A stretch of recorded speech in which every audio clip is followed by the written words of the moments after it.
لا تستخدم فمك إلا بشيئين: الصمت والابتسامة. الابتسامة لحل المشكلات والصمت لتجاوزها. اپنا منہ صرف دو چیزوں کے لیے استعمال کرو: مسکراہٹ اور خاموشی. مسکراہٹ مشکلات کے حل کے لیے اور خاموشی مشکلوں سے درگزر کرنے کے لیے. لو يعلم الظالم ما أعده الله للمظلوم لبخل الظالم على المظلوم بظلمه. اگر ظالم کو یہ معلوم ہو جائے کہ اللہ تعالی نے مظلوم کے لیے کتنا اجر رکھا ہے تو وہ ظلم کرنے میں کنجوسی سے کام لے گا.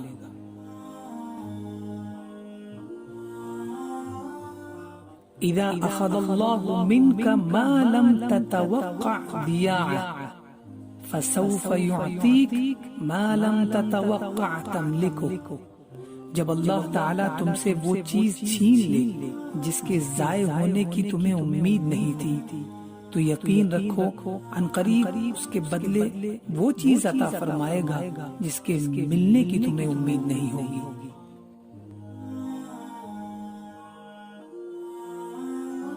ان الحیات اہم من ان تنسى ولكنها اتفہ ان تکون غایہ. زندگی اتنی معمولی نہیں ہے کہ تم اس کو بھلا دو اور نہ ہی اتنی اہم ہے کہ تم اس کو اپنا مقصد بنا لو.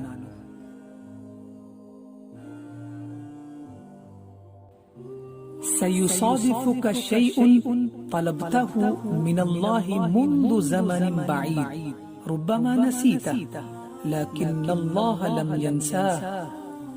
بہت مدت پہلے جو چیز تم نے اللہ تعالیٰ سے طلب کی تھی ہو سکتا ہے کہ اب اس کو بھول بھی گئے ہوگے لیکن اللہ تعالیٰ اسے نہیں بھولا ہے. امید رکھو مناسب وقت پر تمہیں عطا کرے گا.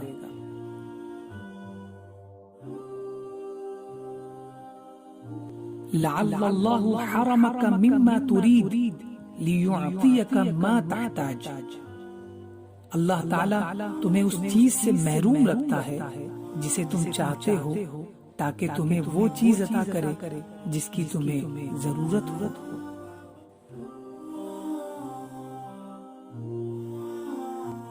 دعوت المظلوم كالرصاصة القوية تسافر في السماء الأيام بقوة لتستقر بإذن ربها في أغلى ما يملك الظالم.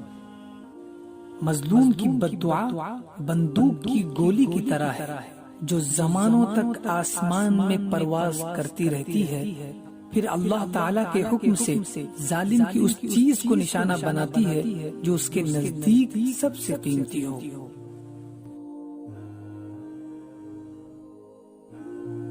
تتراکم الہموم علی قلوبنا بقدر ما یتراکم الغبار علی مصاحفنا. ہمارے دل پر اتنا ہی غم جمع ہوتا ہے جتنا غبار ہمارے قرآن پر جمع ہوتا ہے.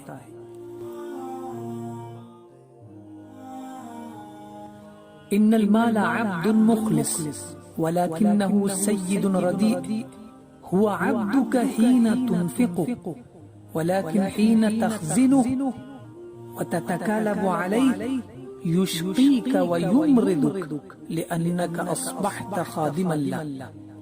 بے شک مال مخلص غلام ہے لیکن برا سردار ہے. جب تم مال خرچ کرتے ہو تو وہ تمہارا غلام ہوتا ہے اور جب اسے جمع کرتے ہو اور اسے پانے کے لیے اس پر ٹوٹ پڑتے ہو تو وہ تمہیں بدبخت اور بیمار بنا دیتا ہے کیونکہ اب تم اس کے غلام بن چکے ہو.